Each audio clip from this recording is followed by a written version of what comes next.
Salut tout le monde et bienvenue dans un nouvel épisode du Breakfast Ciné Club. Aujourd'hui on met les gaz, on sort les blousons de cuir pour parler de The Bike Riders. Ce film nous plonge dans l'univers des motards du Midwest américain dans les années 60 avec leur histoire de liberté, de fraternité et bien sûr de grosses cylindrées. Alors pour régaler vos oreilles, je ne serai pas seul car on a quand même un invité de marque. Jeff Nichols, le réalisateur du film, a répondu à toutes nos questions et comme d'habitude, je suis accompagné pour ce road trip cinématographique des meilleurs. À mes côtés, les généraux du gang du Breakfast Ciné Club.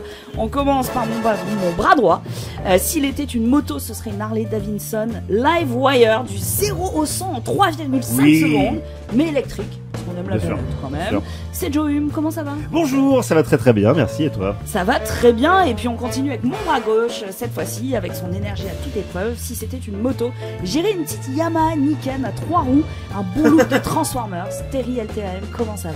Eh ben écoute, ça va bien, et ce qui est assez drôle, c'est que ma première moto était une 3 roues, donc bravo. Je l'ai senti. Waouh. Je l'ai senti, quant à moi je suis Marie Palot, et je pense clairement que je serai une Kawasaki Ninja. Bonjour cliché. Très bien.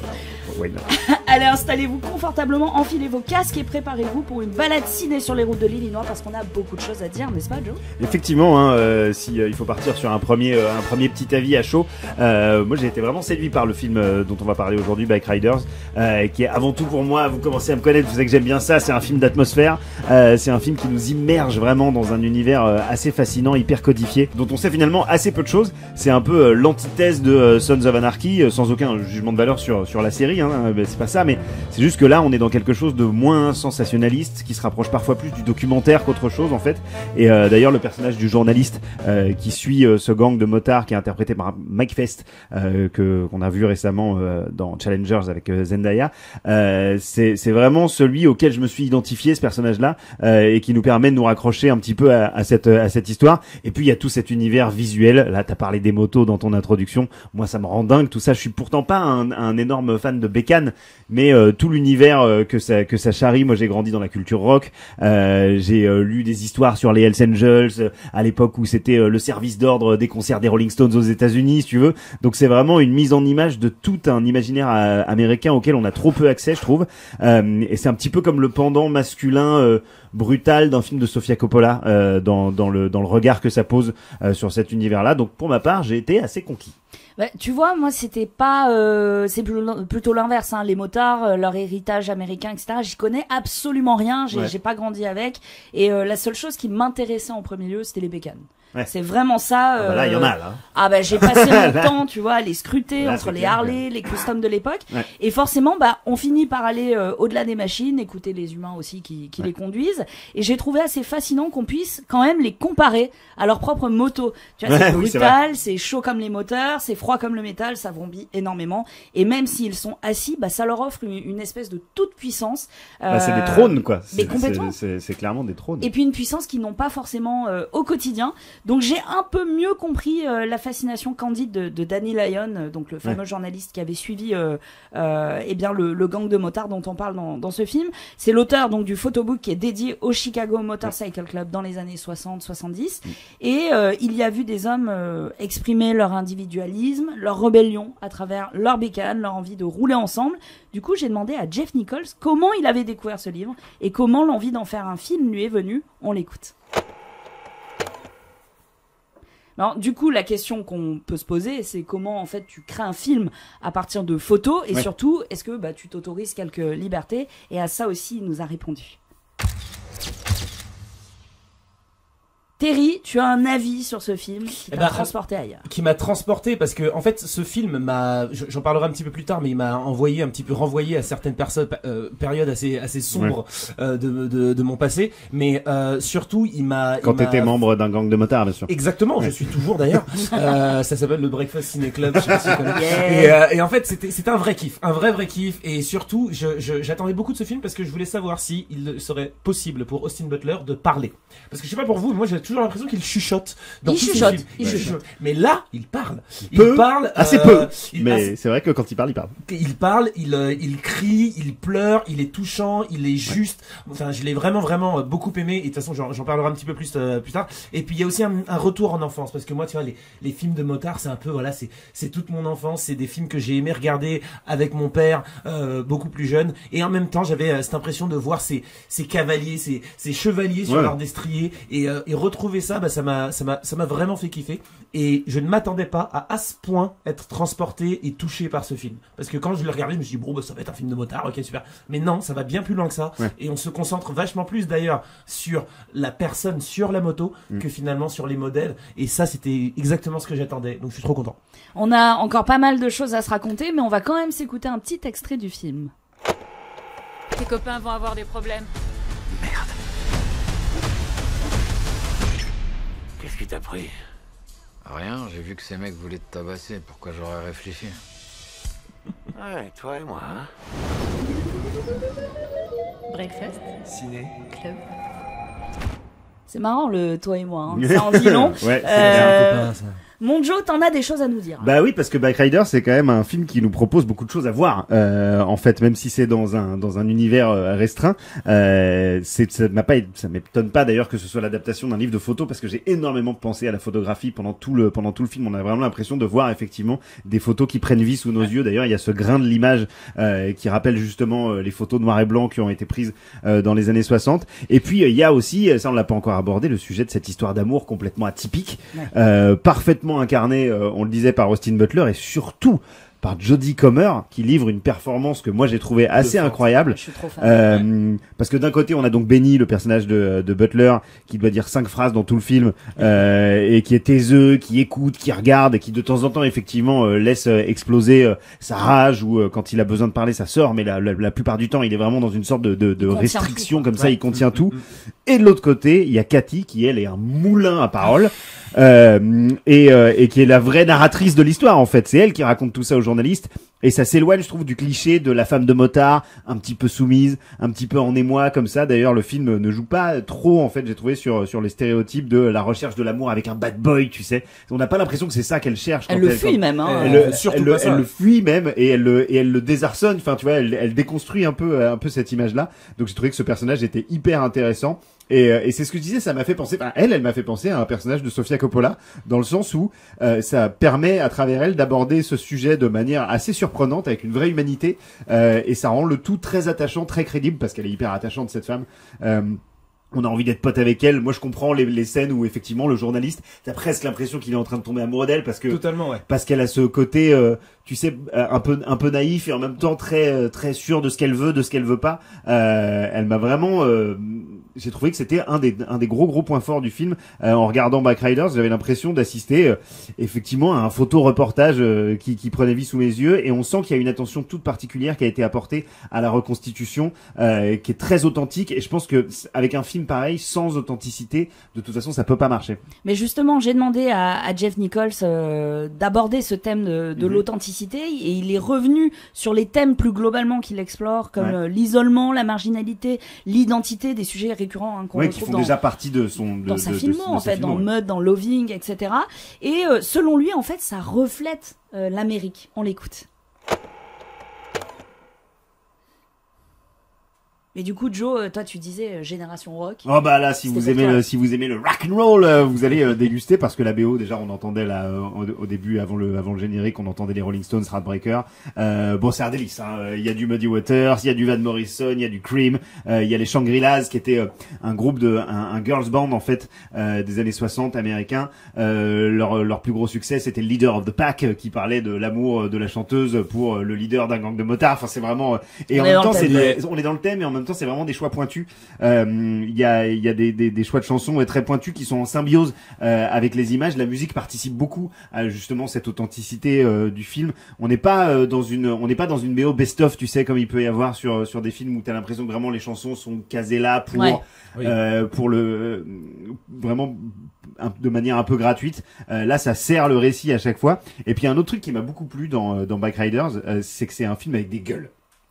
C'est déjà le cas dans la filmographie de Jeff Nichols, mais là, il y a une galerie de personnages qui ont tous leur petite particularité. T'as le mécano surdoué, mais toujours un petit peu stone. T'as le recalé de l'armée, mais qui se comporte comme s'il avait fait la guerre du Vietnam et qu'il avait des PTSD. Michael Shannon, incroyable. Ravi de le revoir dans un film de Jeff Nichols. Tu sens qu'il est pas là pour faire de la figure. T'as le rigolo, un petit peu rondouillard qui raconte qu'il mange des cafards. Et puis t'as le boss, le parrain. Et alors là, purée, moi, je sais pas vous, mais ça m'a fait un bien fou de voir Tom Hardy dans autre chose que dans Venom, de revenir à du cinéma de personnages, à incarner un truc. J'ai trouvé que il me rappelait le Tom Hardy que j'avais vu dans la série Peaky Blinders ou dans le film Bronson, c'est-à-dire vraiment un personnage imprévisible, une sorte de force de la nature comme ça qui nous paraît indestructible, mais dont on sait qu'il va forcément se fissurer à un moment, et là ça va devenir passionnant. Et la tension que le film fait monter autour de l'évolution de ce personnage, qui va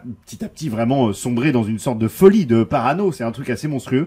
Donc pour résumer, film d'atmosphère, film à personnage, histoire d'amour qui brise le schéma classique, c'est oui pour moi. Voilà. Et une histoire d'amour presque à trois, on le rappelle, un élément fictif qui a été imaginé par le réalisateur, une sorte de triangle amoureux dont un qui est platonique, et qui témoigne aussi de l'engagement de chaque motard envers le club.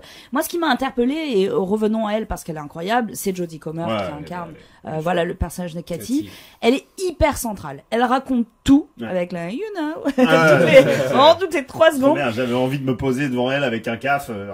C'est clair. T'as envie de lui parler, grave. Et c'est une insider en fait. Et en même temps, elle a jamais vraiment été dans la bande en tant que membre. Elle est arrivée un peu par hasard. Elle est plus repartie. Et c'est vraiment son amour pour Benny qui la retient. Et le reste ne l'intéresse pas. Oui, t'as pas du tout l'impression qu'elle a cette fascination quand le reste. Pourtant, elle contrôle un peu le gang. Ouais, c'est ça. Elle arrive à leur parler, elle leur dit ok, toi, oui, tu t'assois. mais en évitant le cliché de la meuf, tu sais, badass qui va devenir la boss et tout ça, c'est fait de manière très juste. Elle se laisse pas faire, elle se laisse pas marcher sur les pieds. Ouais, c'est ce qu'elle les veut. autres, globalement, voilà. Quoi. Complètement. Du coup, j'ai demandé à Jeff Nichols pourquoi ce choix de donner la narration à Cathy. Est-ce qu'elle a réellement existé?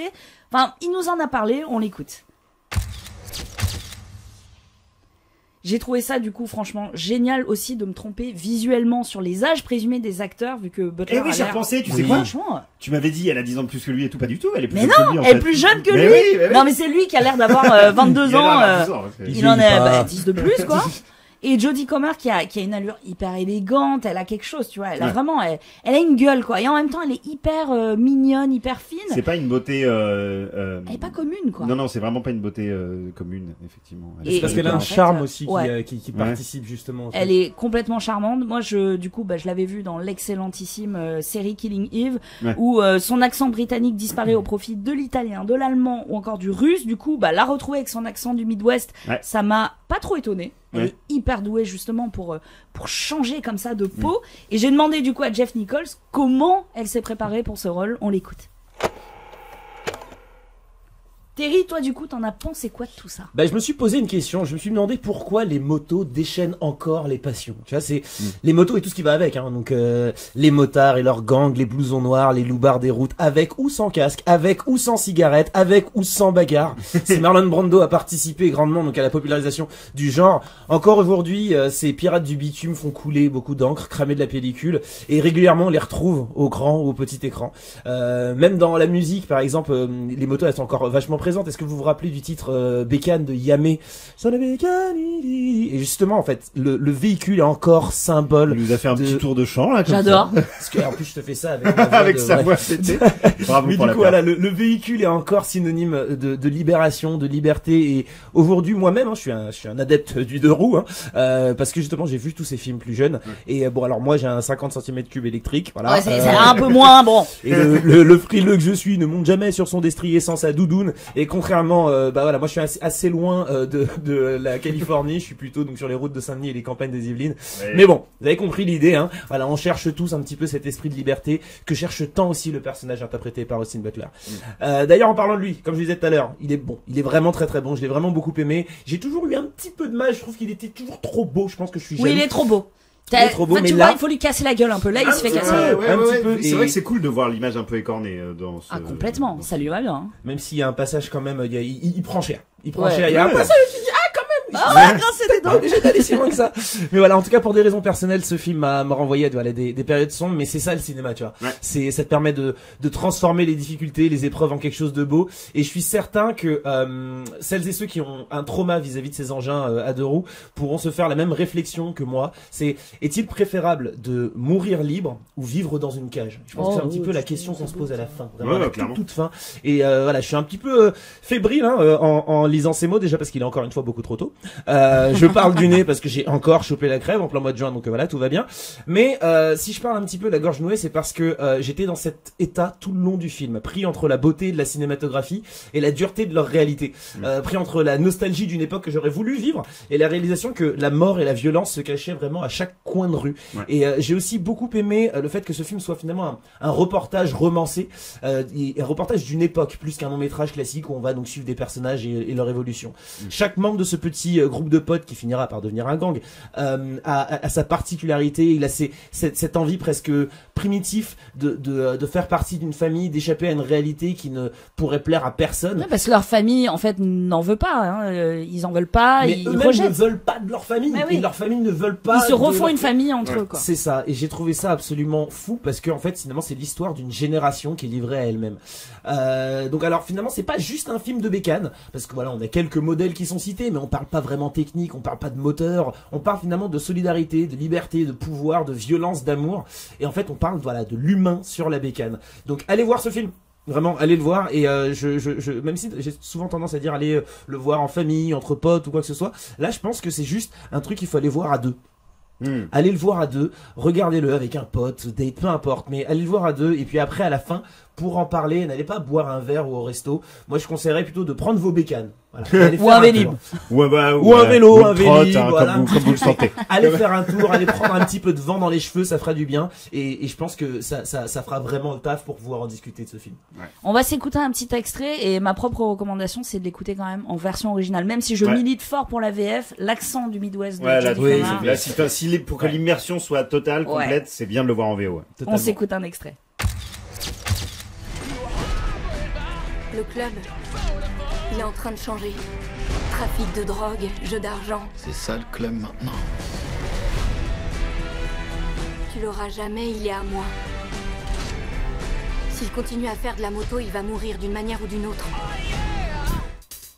On a été bavards, hein, les copains, plus que le film en lui-même, mais en même temps. C'est vrai. Mais c'est pas une critique, hein. Parce que on parle parce qu'il y a beaucoup de choses à dire sur ce film. Et en fait, en disant peu, il montre beaucoup. Et ça, c'est une vraie qualité. Il y avait quelque chose d'agréable dans cette ambiance hyper rugueuse, un casting de fou, hein. Tu le disais, Joe, parce qu'en plus de Butler, Comer et Hardy, on a donc Michael Shannon, le fameux Zod, hein, dans Man of Steel, on le rappelle, entre autres. Norman Reedus, Bien l'éternel sûr. J'avais motard. complètement oublié qu'il était dans le film quand il a débarqué. J'ai fait oh oui, quel Ah ouais. choix, quel choix. Incroyable. Évident. Boyd Holbrook, Ouais. de Narco, donc voilà. Un petit mot de la fin peut-être Teddy, Ouais, Joe moi je vais rebondir juste rapidement sur ce qu'a dit Terry parce que le concept de famille est extrêmement important dans ce film. On voit pas les familles et les vraies familles des personnages, mais on voit des personnages qui se reconstruisent une famille à eux parce que le schéma familial qu'on leur a donné ne leur convient pas et ils se créent leur propre hiérarchie familiale entre bikers et cet aspect-là du film, j'ai trouvé assez important et assez touchant. Donc voilà, j'appuierai encore une dernière fois dessus. Allez voir ce film, c'est vraiment un trip assez sensoriel qu'il faut vivre dans une salle de cinéma.